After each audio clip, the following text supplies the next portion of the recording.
तो कल 9 बुलडोजर्स के जरिए तकरीबन 12 दुकान जो अतिक्रमण किए गए थे उनको तोड़ा गया, ध्वस्त किया गया। सुप्रीम कोर्ट का स्टे ऑर्डर आया, उसके बाद से रोक दिया गया है और आज सुप्रीम कोर्ट ने साफ कह दिया है कि अब 2 हफ्ते बाद सुनवाई होगी, यानी कि अगले महीने मई में होगी। तो फिलहाल सियासी तापमान क्या कुछ चल रहा है राजनीतिक हलकों में, ये तो हमने आपको बताया, लेकिन अगली खबर वो शुभाकर आपको बताएंगे। देखिए 12 दुकानें तोड़ी गई हैं और उसमें एक दुकान जो है वो जहां पर हम मौजूद हैं गुप्ता जी की दुकान है। इनकी कहानी जो है थोड़ी दर्दनाक है क्योंकि गुप्ता जी कहना है कि ये जो बिल्डिंग है, ये जो उनकी दुकान है, ये ना अवैध थी ना अतिक्रमण थी और उनके पास कागजात भी थे, लेकिन इसके बावजूद इसे तोड़ दिया गया। अब वो कह रहे हैं कि वो इसको लेकर लीगल कार्रवाई करेंगे। रिपोर्ट देखिए आप।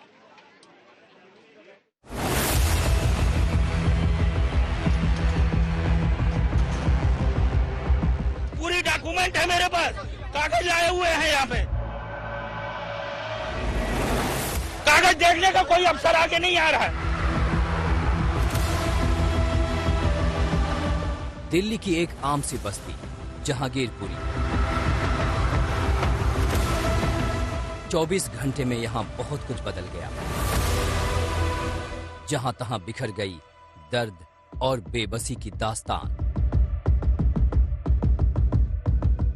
2.5 से 3 घंटे की 9 बुलडोजरों की कार्रवाई और इसका नतीजा आपके सामने है। हर तरफ मलबा है। जहांगीरपुरी के कई किरदारों के लिए बुधवार काला दिन साबित हुआ और इनमें से एक सबसे चर्चित चेहरा है गणेश कुमार गुप्ता का। मेरा नाम गणेश कुमार है। डीडीए के अलॉटमेंट 1977 से पूरी कागज है मेरे पास और फिर भी तोड़ रहे हैं। वही गुप्ता जिनका दर्द कल टीवी चैनलों के जरिए देश और दुनिया ने देखा। पसीने से लथपथ गुप्ता डिमोलिशन टीमों के आगे रिरिया रहे थे। अपनी जूस शॉप को जमींदोज होने से बचाने के लिए मशक्कत कर रहे थे, लेकिन नाकाम रहे। सपने रौंद गया एक बुलडोजर, पीड़ित गणेश कुमार गुप्ता।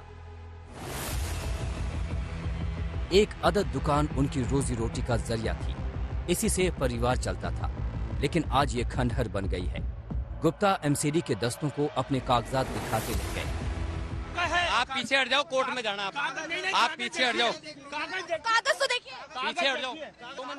2 मंजिल का कागज है, देखिए, दिखाइए, देखिए। कागज दिखा रहे हैं, कागज।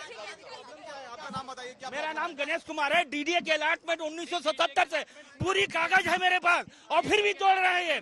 कागज देखने नोटिस दिया, कोई नोटिस नहीं दिया गया। मीडिया के सामने गुहार की। उनके पास दस्तावेजों की पूरी फाइल थी, लेकिन किसी को इसकी परवाह नहीं। गुप्ता की जूस की दुकान पर चल गया बुलडोजर, कुचले गए गणेश गुप्ता के सपने। दिखा रहा हूँ मैं, पकड़ना राजन। पूरी कागज देखिए। ऐसे हवाई बात नहीं होनी चाहिए। नहीं है ना हवा, ये देखिए ना, ये तीन पेपर दिखाए, तीनों पेपर गलत। डीडीए से ये देखिए 39,250 ये जमा हुआ है। ये देखिए डीडीए श्रम विभाग का, ये देखिए श्रम विभाग का।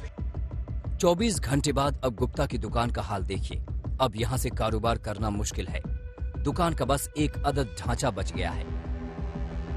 ये जो दुकान है, जो मेन चौराहा, जो कुशल चौक है, वहां पर कॉर्नर पे जो ये दुकान थी, तो बताया गया कि इस दुकान का कई सारा जो हिस्सा है, जिसमें साइड में जो सीढ़ी है उसको अनधिकृत बताते हुए देखिए यहाँ पर तोड़ने का काम किया गया। हालांकि जो जिनकी ये दुकान, उनका ये कहना था कि उनके पास इसके डॉक्यूमेंट थे, लेकिन इस पूरे चीजों को जो तोड़ा गया है, आप देखिए वो बताया जा रहा था कि अनधिकृत है और इस वजह से इस चीज को तोड़ा गया। ये देखिए ना, ये गणेश गुप्ता का कहना है कि उनके पास दुकान के अलॉटमेंट के तमाम दस्तावेज थे, लेकिन किसी अधिकारी ने उनकी एक दलील नहीं सुनी। ये देखिए डीडीए श्रम विभाग का।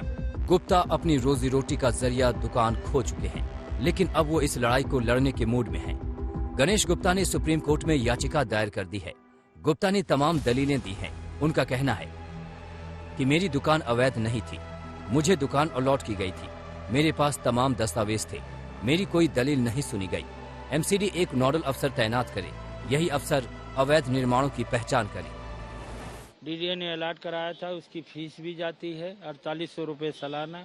सारा मेरा कागज है, सब कुछ है।